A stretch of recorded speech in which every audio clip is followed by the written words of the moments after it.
Want me to just go? Yeah. You know, obviously, I think the game, you know, we turned the ball over way too much. I mean, and unfortunately, in inopportune scenarios, I mean, on the 2-yard line, on the 1-yard line, you know, you're in the moment of thinking you're in elation, and next thing you know, it's a negative. And momentum's can be a great thing, but it also can be a negative thing. And you know, some of that occurred today. I mean, we moved the ball at times, but our execution on a down-to-down basis was not where it needed to be.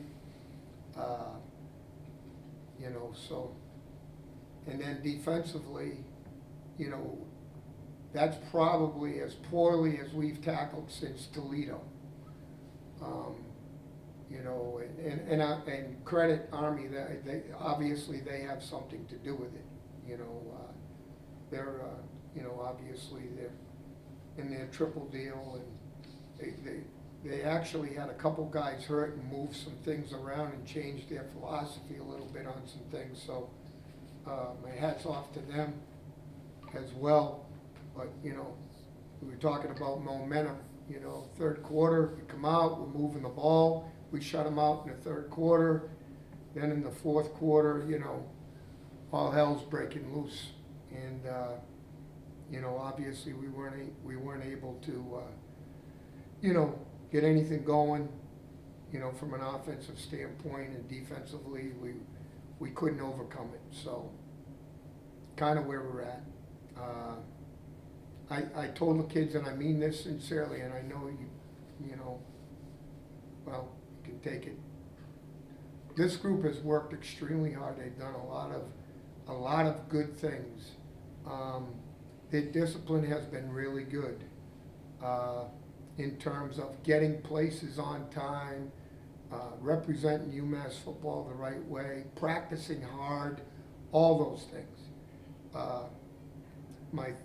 I thank the guys that have left our program. I think there was 10 of them today that marched.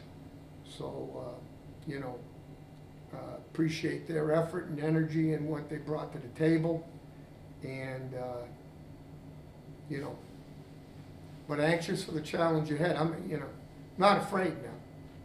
Not my first rodeo, so not afraid of where I'm at, what the situation is. You know, there's some things that got to be fixed. I know that, and looking forward to the challenge. What happened with Alice? Is he okay? How did it change what you guys wanted to do now? Well, it's, you know, and it's not only been today. I mean, we've been without him for periods of time this year.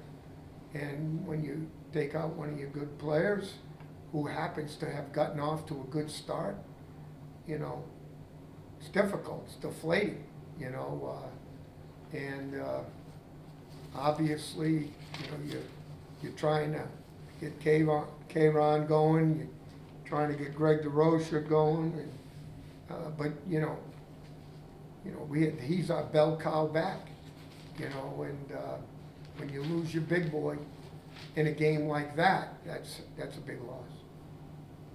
What was the initial scouting report? I know you said injuries made them kind of adjust their triple option for. Well, if you noticed, they had a couple of their big fullback was lining up at the slot. We anticipated him lining up at fullback. And, you know, so it gave them you know, I thought we made a nice adjustment at the half, and, you know, we had a third quarter shutout. But, you know, you couple that with, you know, good field position based on turnovers, that makes it difficult. My follow-up question to that was going to be, what was the halftime adjustment that kind of led to some stats? We moved, well, when they went to their tackle over scheme, instead of being in an inside shade with the Sam, we moved to an outside shade to draw the two blocks, and then had the Rover and the Viper play, 2-on-1 off that block or get them both to fit if they're key blocked. And that seemed to be a real positive for us. Do you think you're farther ahead than you thought you might be at the end of this season? As far as the large rebuild? I mean, you look at Arkansas State, Texas A&M. I mean, Texas A&M, that's a battle now. I mean, that's a war all the way. I thought this was tough because we have gone from 2 major, trips on the road, which everybody does, I'm not saying that, but 2 different styles of offensive flow with, Texas A&M and Arkansas State, to a third, which is completely, to the left, if those 2 teams are to the right. So, and we spent time on their scheme during the bye week and during the preseason and during spring practice.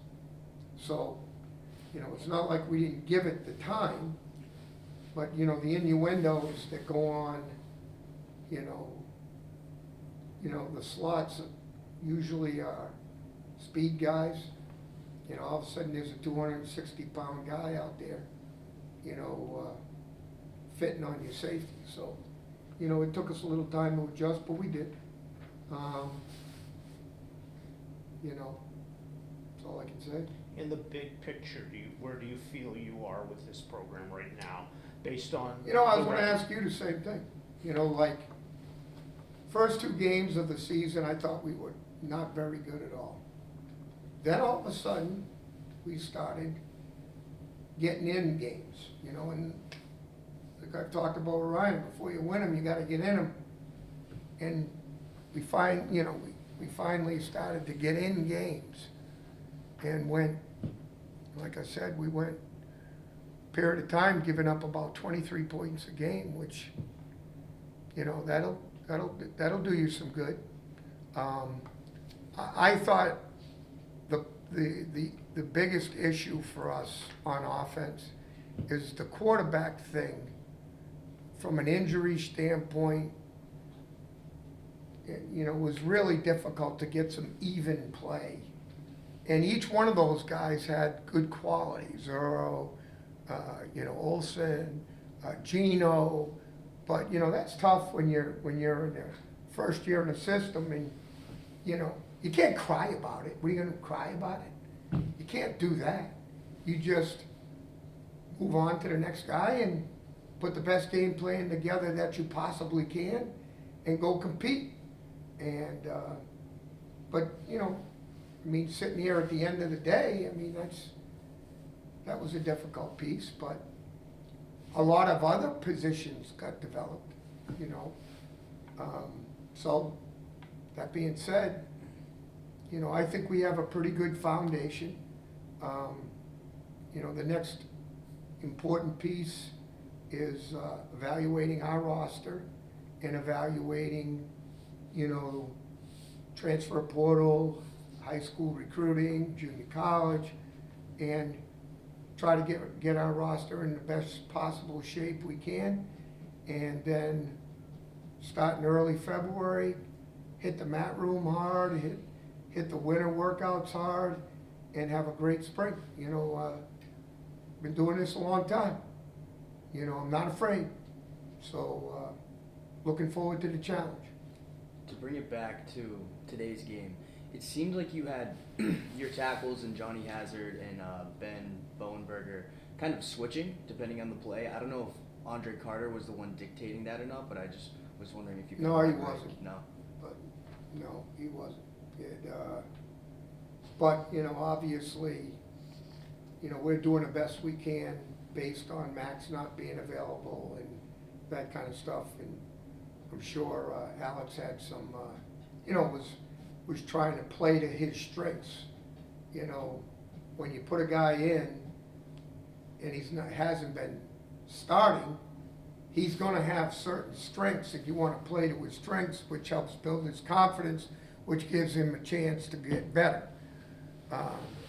So I'm sure that's what he was trying to do. Well, it seemed like the line playing well was correlated with when the offense was being able to play well, like when Alice was running earlier, when you guys were completing passes. Did they contribute to the offense success you guys had? Oh, without question, I didn't think that was really the problem today, you know, but you can't turn the ball over, you know? You just can't. And that's the first thing. When you take care of the football, and you have a chance to score points and do all the things that you're looking to do. Thanks, that was Thank you. Thank you. That's not- Okay, guys. Appreciate you. Yeah. Okay.